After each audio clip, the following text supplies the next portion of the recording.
নতুন পর্বে আপনাদের স্বাগত। আগের পর্বে তো আমরা শ্রীনগর পৌঁছে গেলাম, কিন্তু মাঝ রাস্তায় যে আমরা আরেকটা কাণ্ড করেছিলাম সেটা তো আপনাদের দেখানো হয়নি। চলুন আগে সেখানে নিয়ে চলে যাই। আজকে পঞ্চম পর্বে শুরু সেখান থেকেই হোক। দেখুন, চলে এসেছি আর্টল্যান্ড। এটা গুলমার্গ থেকে শ্রীনগর যাওয়ার রাস্তায় পড়ে। তো চলুন ভেতরে যাই। পশমিনা কিভাবে হয় এনারা আমাদের বলবেন। 3 महीने के 2 महीने के उनको हम यहाँ शेव करते हैं, अच्छा, ट्रिम करते हैं, फिर यही निकलता है। एक पश्मीना के लिए हमको करीबन 50 ग्राम से लेके 70 ग्राम से लेके 125 ग्राम जरूरत पड़ता है। जितना हम ये देते बनाने के लिए उतना ही हम वापस लेते हैं जब वो इसका तार बनता है। अच्छा।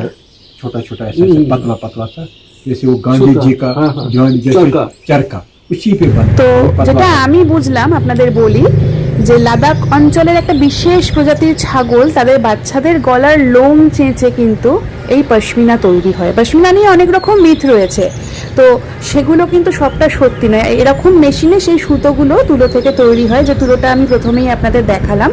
আপাতত এনাদের ওপরের ফ্লোরে চলে এসেছি কিছু কার্পেট দেখার জন্য, তার সঙ্গে শাল, বিশেষ করে পশমিনা শাল। দেখুন টেক্সচারটা দেখলেই বোঝা যাচ্ছে ভীষণ পাতলা আর ভীষণ সুন্দর, হাতে নিলে একটা স্মুথ মানে ফিলিং হচ্ছে।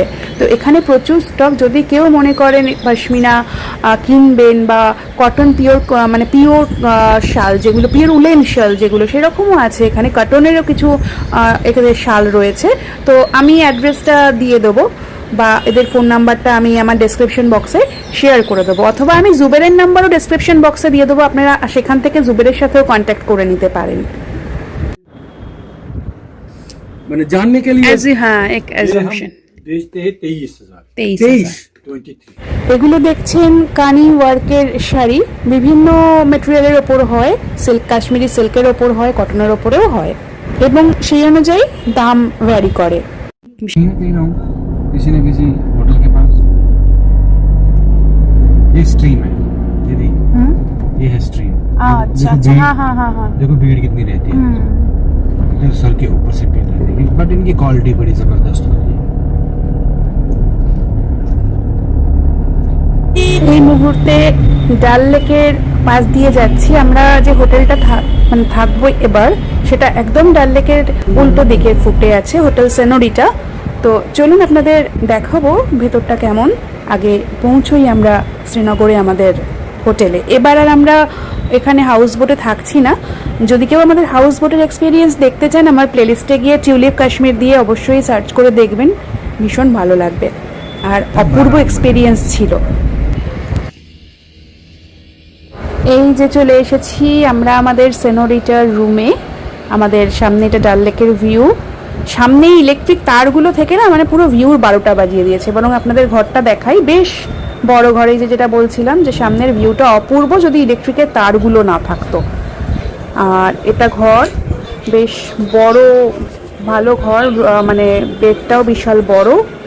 এখানে একটা ওয়ার্ড্রব আছে, প্লাস এখানে ওয়ার্ড্রবে আমরা সেভাবে কিছু রাখিনি, এটাই ওয়ার্ড্রবটা। তার পাশে আয়না আছে। এটা আমাদের যেটা বললাম বেডটা, এবং খুব ভালো সিস্টেম এদের, র্যাকগুলো করা আছে, প্লাস হচ্ছে এসি রয়েছে, এসি কাম হিটার, ওটাই হিটারের কাজ করছে। যদিও শ্রীনগরে যে খুব আহামরি ঠান্ডা বা আমাদের হিটারের খুব প্রয়োজন সেরকম নয়।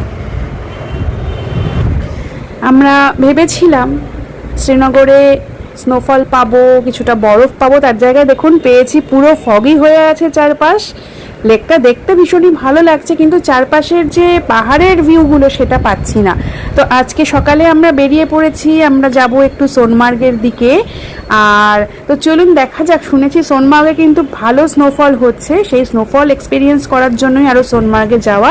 তো চলুন, আপাতত আমাদের পাশে রয়েছে ডাল লেক, আমরা চলে যাচ্ছি সোনমার্গের রাস্তায়। দুপাশে চিনার গাছ, আমার চিনার গাছ অপূর্ব লাগে। এই রাস্তাটাও ভীষণ সুন্দর।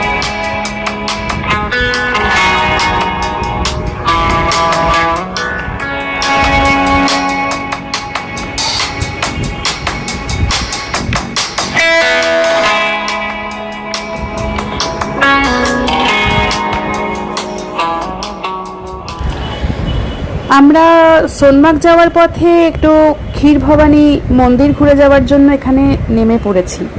আগে মন্দির ঘুরি, একটু মায়ের দর্শন সেরে নিই, তারপরে আমরা সোনমার্গের দিকে যাব। তো চলুন, চলে এসেছি একদম মায়ের মূর্তির সামনে। আগের বারও আমরা এসেছিলাম, যেবার টিউলিপ দেখতে এসেছিলাম।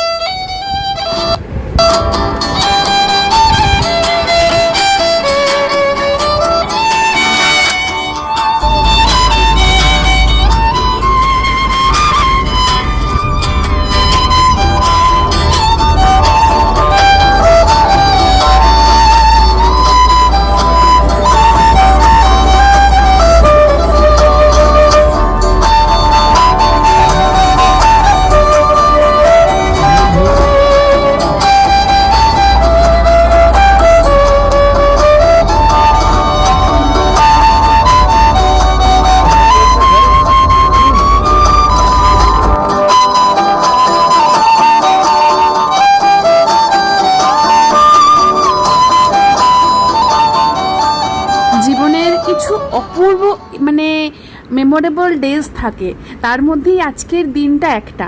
আমরা এই যে সোনমার্গের দিকে আসছিলাম, মানে প্রথম থেকে একটু একটু করে ওয়েদার চেঞ্জ, আপনারা তো দেখলেনই ডাল লেকের পাশ দিয়ে যখন আসছি লেক পুরো ফগি, তারপর আস্তে আস্তে কুয়াশা, বৃষ্টির পরে এখন দেখুন জবরদস্ত স্নোফল, একটু একটু করে স্নো বাড়তে বাড়তে স্নোফলটা একদম ঝোড়ো, মানে স্টর্মি একটা ওয়েদার। মানে সত্যি জীবনের একটা অন্যতম মেমোরেবল ডে আজকে। পুরো একদম মানে কি বলবো, চারপাশের এই ব্রাউনি রকি একটা টেক্সচার, তার মধ্যে পুরো সাদা হয়ে যাচ্ছে একটু একটু করে। এখন দেখুন পুরো সাদা, মানে এই যে স্নোফলটা হচ্ছে এই চারপাশের মানে গাছের মাথাগুলো থেকে শুরু করে খড়খড়ে দেওয়াল, মানে শিলাময় যে ভূমিরূপ, সেটা পুরো একটু একটু করে সাদা হতে হতে এখন আমরা এই সোনমার্গ টানেলের সামনে দেখুন এসে গেছি। প্রচণ্ড হাওয়া, তার সঙ্গে প্রচণ্ড স্নোফল, গাছের মাথাগুলোয়, সামনে যে গাছগুলো মানে হাতের রেঞ্জে আছে, মাথাগুলোয় বরফ পরে বরফের একটা মানে লেয়ার তৈরি হয়ে গেছে, অপূর্ব লাগছে। এখন দেখছি এই যে আমরা এখন টানেলের মধ্যে আছি, সোনমার্গ টানেলে, এবার বেরোবো। আগের বারও আমরা সোনমার্গে বরফ দেখেছিলাম কিন্তু স্নোফল পাইনি, বা এরকম একটা অদ্ভুত ওয়েদার চেঞ্জ, এই অদ্ভুত মায়াময় পরিবেশটা পাইনি। চলুন দেখি। সোনমার্গ টানেলের বাইরে বেরোনোর জন্য মন ছটফট করছে। আগের বারও আমরা হঠাৎ করে টানেলের বাইরে বেরিয়ে না একদম মনে হচ্ছিল পুরো স্বর্গের মধ্যে প্রবেশ করলাম। তো দেখি এবছর কি অপেক্ষা করছে।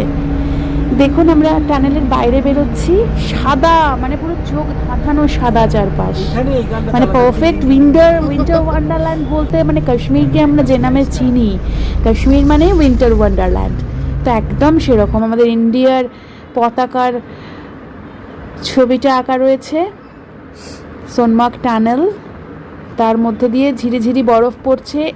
টানেলের বাইরে কিন্তু এসে দেখলাম বরফ পড়ার স্পিডটা তুলনামূলকভাবে কম। সামনে দিয়ে দেখুন নদী যাচ্ছে, রাস্তায় গাড়ি প্রচুর, এখানে প্রচুর মানুষ এখন এসছেন শুধুমাত্র বোধহয় এই স্নোফলটাকেই এনজয় করার জন্য।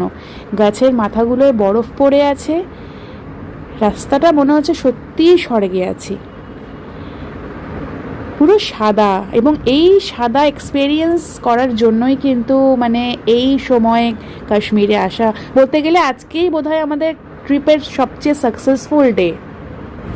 যাচ্ছি তো আমরা সোনমার্গ শহরের দিকে, কিন্তু সোনমার্গে তো আমরা থাকবো না, আমরা আজকেই আবার ফিরে যাব শ্রীনগরে। তো দেখি কোথায় একটু নিরিবিলি পাই, সেখানে নেমে একটু স্নোফলটা এনজয় করব, কিন্তু সেটা আসবে পরের পর্বে। থাকবেন তো চ্যানেলের সঙ্গে আপনারা, আর ভালো লাগলে অবশ্যই একটা লাইক করবেন, আর সাবস্ক্রাইব করে পরের এপিসোডগুলোর জন্য অবশ্যই কিন্তু চ্যানেলের সঙ্গে থেকে যাবেন।